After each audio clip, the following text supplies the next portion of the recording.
El agrupamiento o clustering es el método no supervisado más conocido y más utilizado, sobre todo para explorar conjuntos de datos. Vamos a ver de qué trata. La idea del agrupamiento es que, dado un conjunto de datos, vamos a poder generar perspectivas distintas del mismo, encontrando grupos o clusters en los cuales vamos a juntar algunos ejemplos que tienen ciertas características parecidas. ¿Cómo se definen estas características? Bueno, no hay una única forma de hacerlo. Por ejemplo, para este problema podemos utilizar como criterios para agrupar el color de las bolas. Podemos agrupar en ese caso, por ejemplo, todas las que son medias coloraditas o colores fríos y cálidos. También podemos agruparlas entre las que son rayadas o lisas, también entre las que tienen algún tipo de color o las que son estas blanco y negro, pero también podemos agruparlos por filas, por columnas, por esquinas, etcétera, etcétera. Podemos agruparlas por las que tienen números pares y números impares, por las que tienen números mayores que 7, menores a 7. Hay muchas formas de agrupar distintas,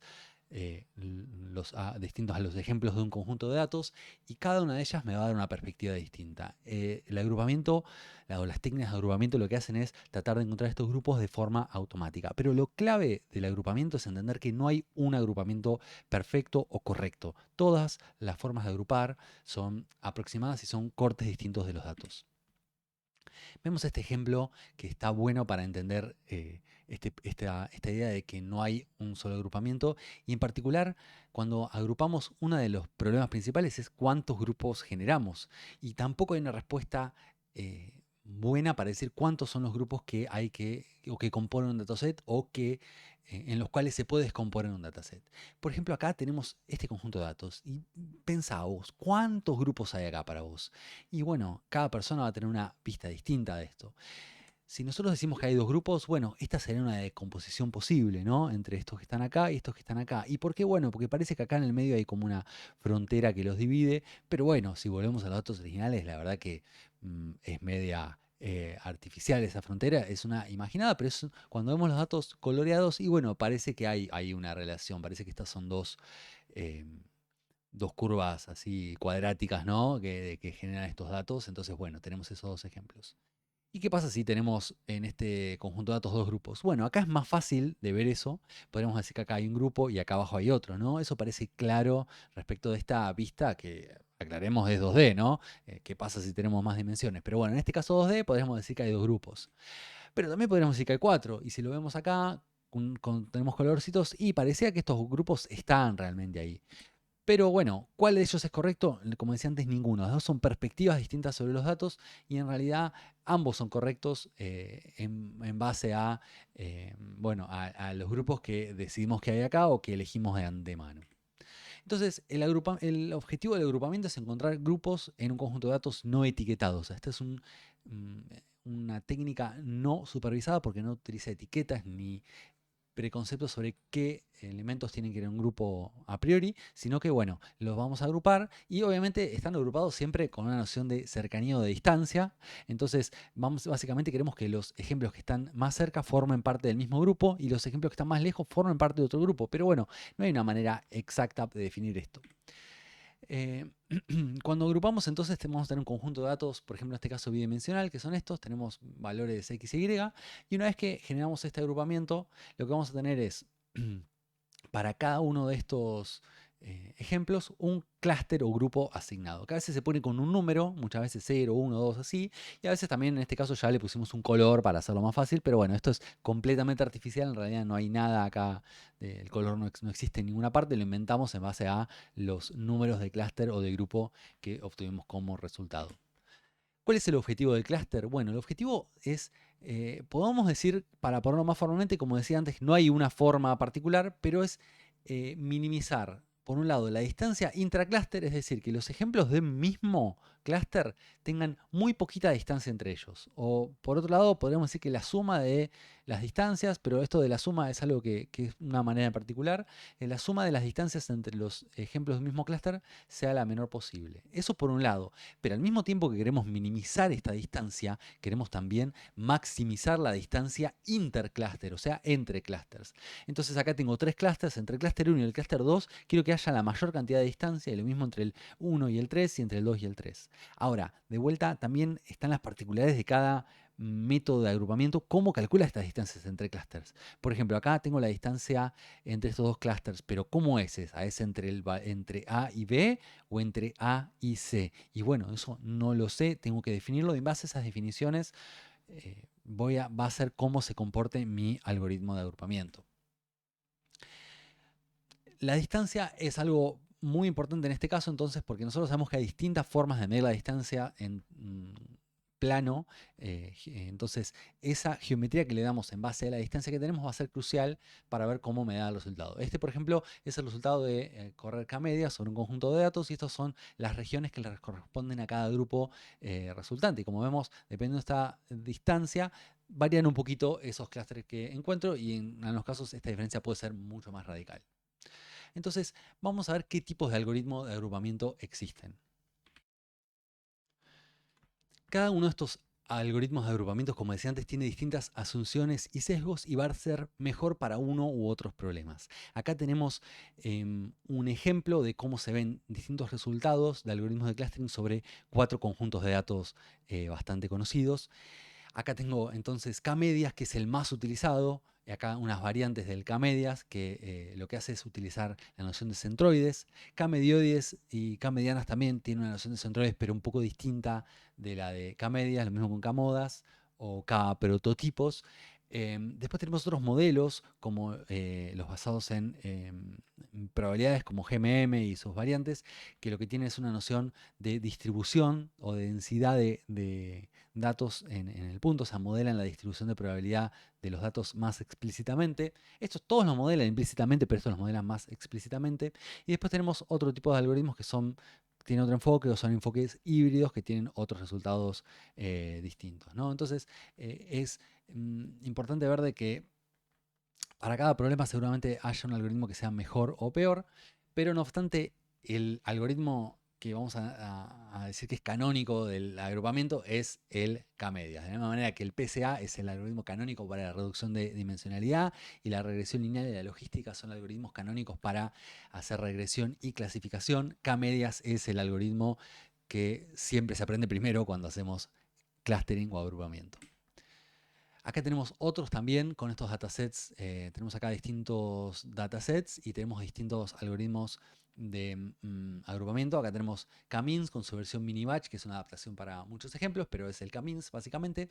Como vemos, K-means, ¿qué tiene de desventaja? Bueno, de desventaja tiene que está basado en centroides y medio forma grupos que sean todos redondos o radiales. Entonces, en este caso, como vemos, esta doble dona no la puede entender, porque en realidad forma un grupo a la izquierda y otro grupo a la derecha. En este caso, que elegimos que hay dos grupos, ¿no?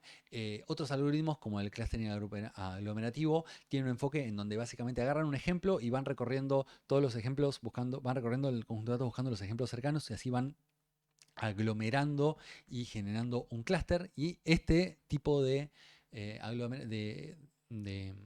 método en este caso funciona un poquito mejor, o otras alternativas son DBSCAN, etc. Por ejemplo, otro que falla también es, por ejemplo, el de mezclas gaussianas, porque este asume que los datos tienen una distribución gaussiana, y como decía antes, bueno, estas distribuciones gaussianas, como decía con el K-means, son medias circulares, entonces en este caso también falla, y lo mismo en estos casos, ¿no?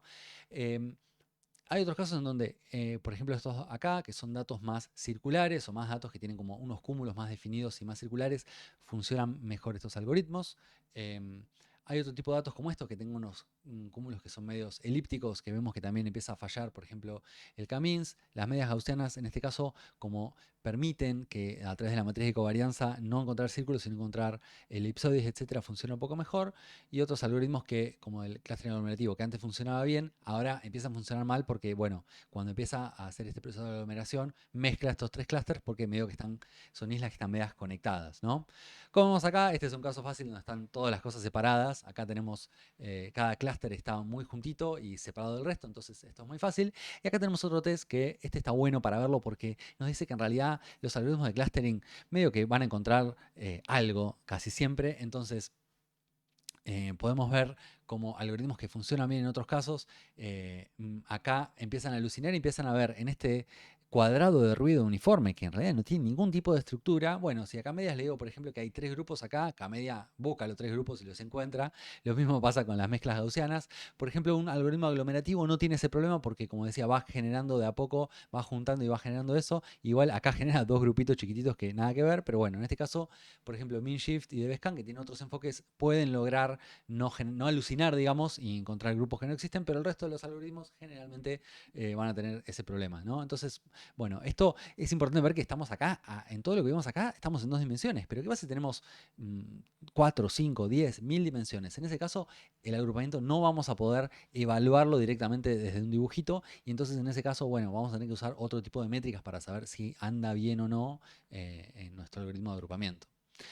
En términos de tipos de agrupamiento, ya que hablamos un poquito ahí de forma empírica en un conjunto de datos cómo funcionan, bueno, vamos a ver las clasificaciones que tenemos. Tenemos los partitivos, que son duros en el sentido que dicen, bueno, cada ejemplo pertenece a un solo clúster. Y hay otros que no son tan partitivos, que son más soft o blandos, en donde lo que dicen es, bueno, mira, cada ejemplo pertenece a varios clústeres, entonces los clústeres básicamente se pueden solapar y hasta podemos tener un grado de pertenencia de cada ejemplo a cada clúster. Obviamente, en el caso anterior, obviamente, esto siempre se puede endurecer y bueno, podríamos decir que acá tenemos algún tipo decimos, bueno, si cada uno de estos ejemplos pertenece a un clúster con cierto grado de probabilidad o de pertenencia, bueno, podríamos calcular el máximo siempre y endurecer esos clústeres, ¿no? Pero a priori, esto también es una manera de hacerlo que nos puede dar más información. Después tenemos los simples, que son, digamos, partitivos, pero simples, dividen el espacio en dos, o en tres, o en n grupos, y entonces, bueno, ahí quedan los grupos, pero cada grupo no tiene una estructura. Y después tenemos los jerárquicos, que dicen, bueno, por ejemplo, primero particionamos en dos, y después eso lo volvemos a particionar, y lo vamos a particionar, y lo vamos a particionar, y de esa manera tenemos una jerarquía de grupos que nos permite a veces entender un poco mejor el conjunto de datos. También tenemos los que están basados en centroides. Por ejemplo, este es un algoritmo que está basado en centroide que dice, bueno, este es el centro de mi clúster, y lo que hace es encontrar los centros y definir los clústeres o grupos en base a ese centro. Y después tenemos otros que están más basados en regiones o densidades. Entonces, lo que decimos, bueno, esta es una región o esta es una densidad, perdón, es una región de alta densidad de puntos y esta es otra región de alta densidad de puntos. Y bueno, estos son los que corresponden a nuestros grupos, ¿no? Entonces, bueno, los algoritmos de centroides son muy comunes porque son fáciles, son rápidos generalmente y fáciles de evaluar y entender en base a los centroides. En cambio, los de regiones de densidad a veces es más difícil interpretar una región que un centroide, porque un centroide es como un punto o un ejemplo de mi conjunto de datos, pero especial, que lo voy a, bueno, no es de mi conjunto de datos, ¿no? Pero podría ser, tiene la misma estructura que un ejemplo de mi conjunto de datos. En cambio, una región es muy difícil de definir, sobre todo si estamos hablando de altas dimensiones. Así que bueno, cada uno tiene sus pros y sus contras.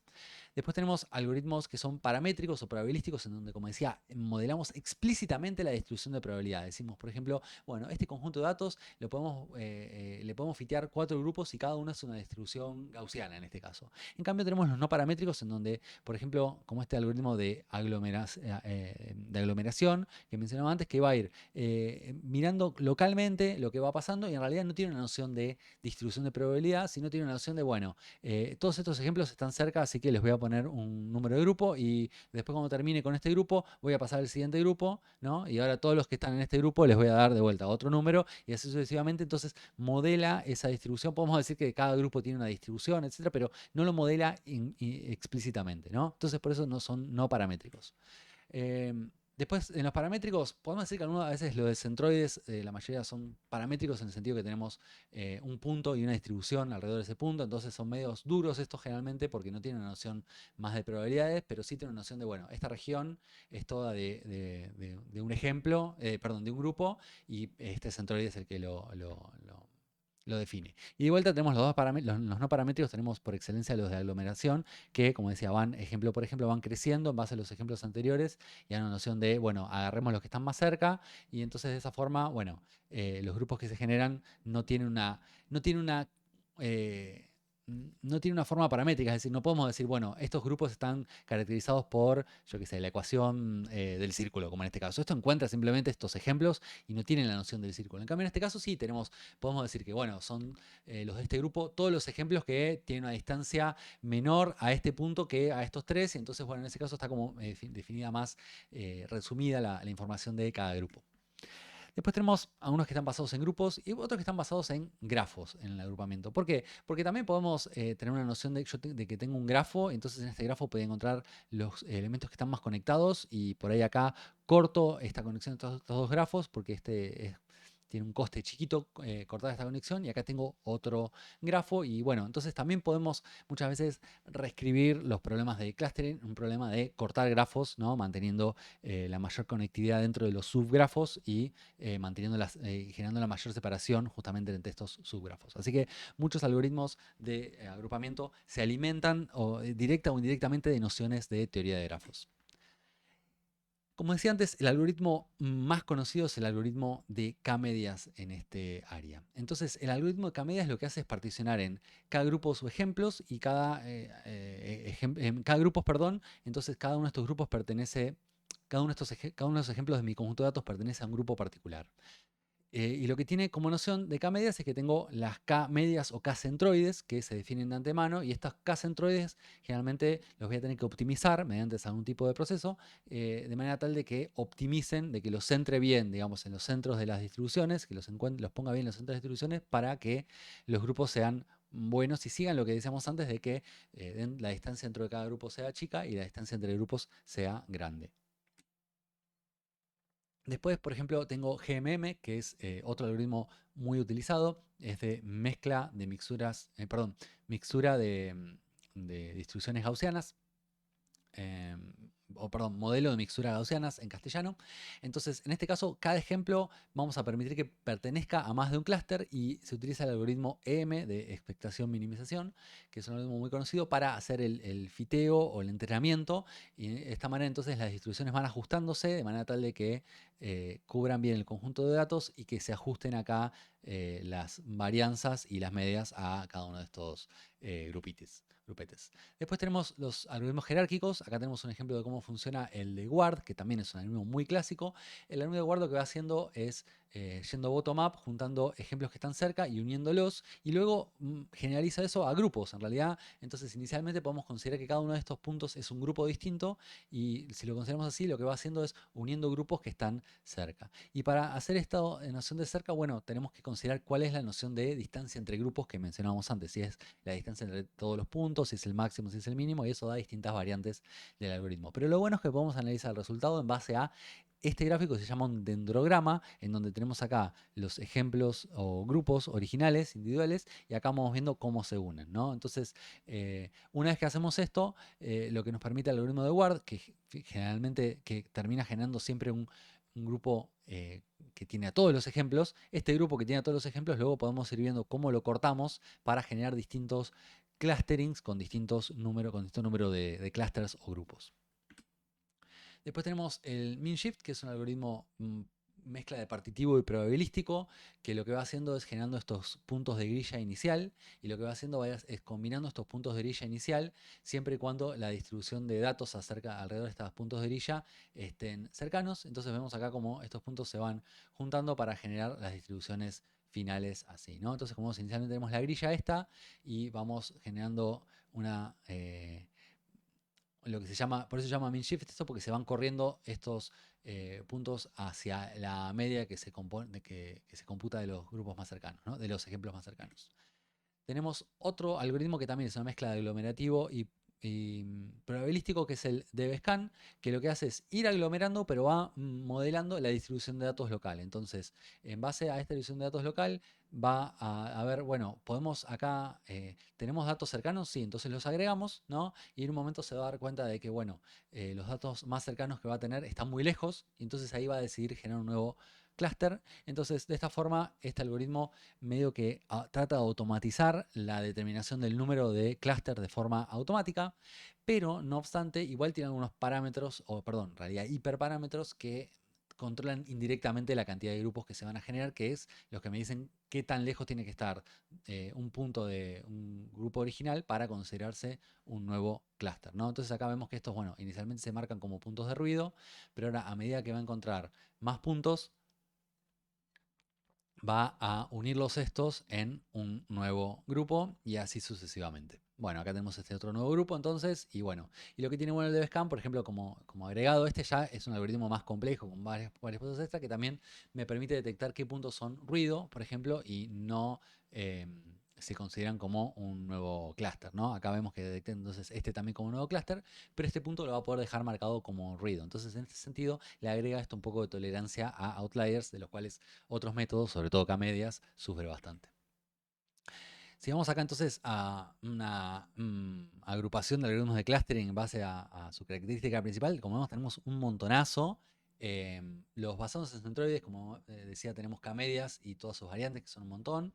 Los basados en distribuciones son el más clásico es la modelo de mixturas gaussianas. Después tenemos basados en densidades, como el DBSCAN, también el más conocido de ellos. Y bueno, tenemos un montón distintos, algunos basados en grafos, como decía recién. Bueno, todos estos de acá tienen distintas variantes y bueno, son todos útiles en distintos casos. En la mayoría de los casos no es tan importante el algoritmo que usamos generalmente, sino que lo sepamos usar, que corra bien, que funcionen estos datos y que los sepamos interpretar de manera correcta, porque en la mayoría de los casos el clustering se utiliza de forma exploratoria, cuando tenemos un conjunto de datos nuevo y queremos ver qué tiene adentro. Entonces, para esos casos es mejor utilizar una herramienta que sepamos usar a una herramienta que sea muy avanzada, pero que en realidad no sepamos interpretar o sea muy lenta para correr. Acá tenemos entonces la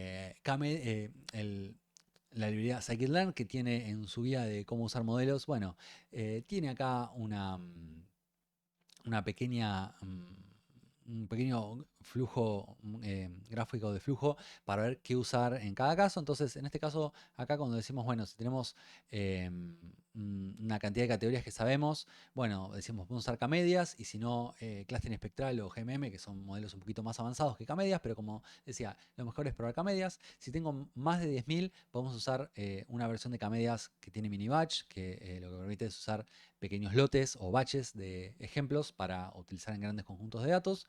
Y si no sabemos la cantidad de categorías, bueno, acá dice que podemos probar MinShift, que es un algoritmo que, por ejemplo, o DBSCAN, que permite tratar de entender automáticamente cuántas categorías hay, pero yo estoy de desacuerdo un poco con esto de saber el número de categorías, porque como decía antes, en realidad todas las categorías, cualquier número de categorías es válida porque estamos tratando de entender nuestro conjunto de datos. Acá tenemos un ejemplo entonces de cómo interpretar un resultado de un algoritmo de clustering, y esto es lo que yo les digo que es importante que sea fácil de interpretar el resultado. Acá corremos un algoritmo de K-medias sobre un conjunto de datos de personas y utilizamos dos grupos como resultado o como objetivo. Entonces el algoritmo pudo clasificar en los dos grupos, y este es un conjunto de datos con muchas dimensiones, algunas que encima son medias categóricas. Entonces es difícil de ir a dibujar y ver directamente los datos en gráficos de barra o gráficos de scatter. Lo que podemos hacer en este caso entonces en realidad es ir a ver los clusters, los grupos que se forman en términos de los centroides. Los centroides son los centros geométricos de cada uno de los grupos, y entonces ver estos centros nos van a dar una idea de cuáles son las personas prototípicas de cada grupo. Entonces acá tenemos, por ejemplo, el clúster 0, que tenemos personas que trabajan un poquito menos que las del grupo 1, que son un poco más jóvenes, que tienen un poco menos de educación. Y bueno, este class, esto es a ver en base a cuánto cobran. La mayoría acá ganan menos de $50.000 al año, que es un poquito menos que este. Bueno, en este caso vemos que acá el porcentaje de varones es el 60 y pico por ciento, mientras acá el porcentaje de varones es más grande. Es decir, ya vamos viendo que acá estos son un poquito más de varones, más viejos, que cobran un poco más y que trabajan un poquito más también. Bueno, acá sex female es un poco el contrario de este, salvo porque no tenemos, puede ser que para unas personas no tengamos datos. Y también esto lo tenemos relacionado a su estado civil, ¿no? Y De vuelta, acá tenemos class mayor de 50K, que es el inverso de esto, se lo podríamos haber sacado. Pero bueno, en base a esto nosotros podemos caracterizar que estos en general están más, estos generalmente la mayoría están casados, ¿sí? Tienen algún tipo de, sí, están casados y